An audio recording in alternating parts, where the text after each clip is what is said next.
So in this video, I'm going to be talking a little bit about the technique that I use to achieve fast double bass.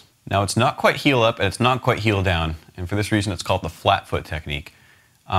It's not quite actually flat either, but that's the closest word to describe it.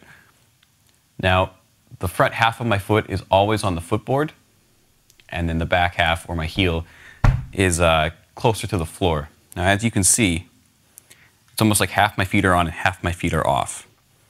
Now my heels float about 1 inch to 2 inches depending on what's happening. And most of the motion is being controlled by the shin muscle. Now this isn't a very practical technique for slower double bass, which is why I say I only use it for faster. What I do is I slide up for slower because I get more power and more control that way. And when I start speeding up, I naturally just slide back. I don't even think about it anymore. I just slide back, and I can basically just let my feet kind of hover like this. Now let me show you.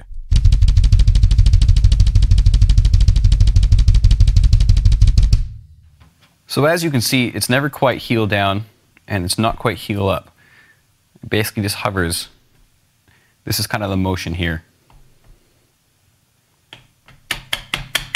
But you don't ever actually take your foot off the footboard.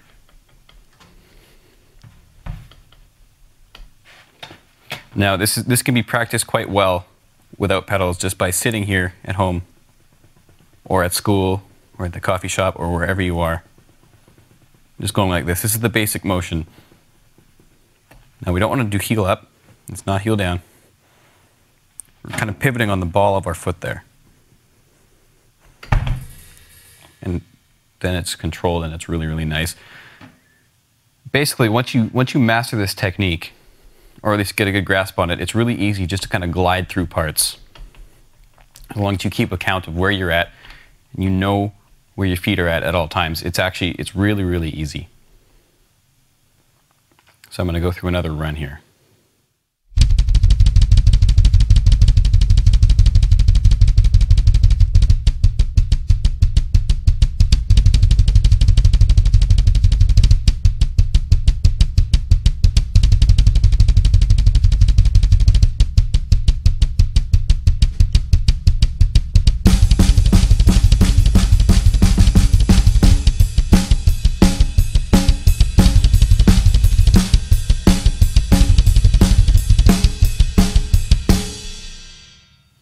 So once you get a feel for the flat foot technique, you'll want to practice going from slow tempos up here to fast tempos back here.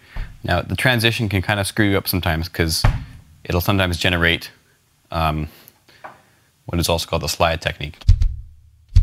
And that might create extra hits that you don't want. So that's the flat foot technique. Take it to your kit and practice it. It's going to be a little bit weird at first, but once you get it, time just flies by because it's a lot of fun, and you'll be amazed at how fast your feet will start to go.